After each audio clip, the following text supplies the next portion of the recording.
Hi everyone, welcome to Zero Gravity.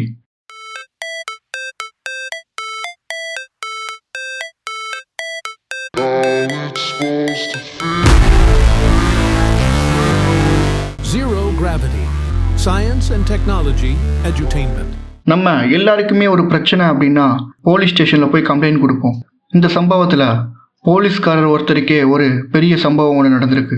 அவரோட அக்கௌண்ட்ல இருந்த மொத்த அமௌண்ட்டையும் ஒரு QR கோடை பயன்படுத்தி ஒரு போலீஸ்காரர்கிட்டயே 2.3 லட்சம் ரூபாயை ஆன்லைனில் திருடியிருக்காங்க. இந்த கேஸ் டிஜிட்டல் பேமெண்ட் முறைகளில் உள்ள பாதுகாப்பு சவால்களை நமக்கு எடுத்துரைக்குது. என்ன நடந்துச்சு? What happen? பூனே அருகே உள்ள சஸ்வாட் அப்படின்ற ஒரு இடத்துல வசிக்கிற ஒரு போலீஸ்காரர் உள்ளூரில் உள்ள ஒரு பேக்கரிக்கு பேமெண்ட் பண்ணுறதுக்காக QR கோட் ஸ்கேன் பண்ணியிருக்காரு. அந்த டைமில் அவரோட சேவிங்ஸ் அக்கௌண்ட்டில் இருந்த அமௌண்ட் மொத்தமும், அவரோட சேலரி அக்கௌண்ட்டில் இருந்த அமௌண்ட், அவரோட கோல்டு லோன் அக்கௌண்ட்டில் உள்ள அமௌண்ட், கிரெடிட் கார்டில் உள்ள அமௌண்ட்னு மொத்தமாக எல்லா அமௌண்ட்டுமே அந்த மோசடி கும்பல் திருடியிருக்காங்க. திருடப்பட்ட அந்த அமௌண்ட்களோட விவரத்தை இப்போ நம்ம பார்க்கலாம். அவரோட சேவிங்ஸ் அக்கௌண்ட்டில் இருந்து 18,755 ரூபா திருடியிருக்காங்க. அவரோட சேலரி அக்கௌண்ட்டில் 3 டிரான்சாக்ஷன் மூலமாக மொத்த அமௌண்ட்டையுமே அபேஸ் பண்ணிட்டாங்க. வெறும் 50 ரூபா மட்டும்தான் அதில் மிச்சம் இருந்திருக்கு. அவரோட கோல்டு லோன் யூஸ் பண்ணி 1.9 லேக்ஸ் அபேஸ் பண்ணியிருக்காங்க. OTP கூட அவருக்கு வரல. கிரெடிட் கார்டு பயன்படுத்தி 2 டிரான்சாக்ஷனில் 14,000 ரூபா சொல்லியிருக்காங்க. இது எல்லாமே எப்படி நடந்துச்சு? ஜஸ்ட் அவர் QR கோட் மட்டும் தான் ஸ்கேன் பண்ணார். மொத்த அமௌண்ட்டும் எப்படி காணா போச்சு? இப்போ நம்ம அதில் என்ன நடந்துச்சு அப்படின்றத விரிவாக பார்க்கலாம்.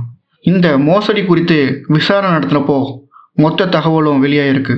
மோசடிக்காரங்க அந்த போலீஸ்காரரோட மொபைலுக்கு ஒரு ஸ்பைவேர் மேல்வேர் கடந்த ஒரு டேஞ்சரஸ் APK ஒன்றை இன்ஸ்டால் பண்ணியிருக்காங்க. அது அவரோட மொபைலில் உள்ள பாஸ்வேர்டு, OTP போன்ற முக்கிய தகவல்களை திருடுறதுக்கு ரொம்ப யூஸ்ஃபுல்லாக இருந்திருக்கு. QR கோடை இந்த மோசடியை ஸ்டார்ட் பண்ணுறதுக்கு ஒரு ஸ்ட்ராட்டஜியாக யூஸ் பண்ணியிருக்காங்க. பின்னர் அவர் QR கோடை ஸ்கேன் பண்ண உடனே இதை யூஸ் பண்ணி மொத்த அமௌண்ட்டையுமே அவங்க திருடியிருக்காங்க. QR கோட் மூலமாக நம்ம அமௌண்ட் ட்ரான்சாக்ஷன் பண்ணுறது இப்போ ரொம்ப கேஷுவல் ஆயிடுச்சு. இந்த மாதிரி சுச்சுவேஷனில் நம்ம எப்படி உஷாராக இருக்கிறது அப்படின்றத இப்போ நம்ம பார்க்கலாம். சிக்கலான அல்லது குறைந்த நம்பகத்தன்மை கொண்ட QR கோட் ஸ்கேனிங்கை நம்ம தவிர்க்கணும். ஏதோ ஒரு லிங்க் அனுப்புனாங்கன்னா உடனே கிளிக் பண்ணாமல் அந்த லிங்க் என்ன அப்படின்றத கொஞ்சமாச்சு ஆராய்ஞ்சு பார்த்து அதுக்கப்புறம் அதை கிளிக் பண்ணுறது ரொம்ப நல்லதாக இருக்கும்.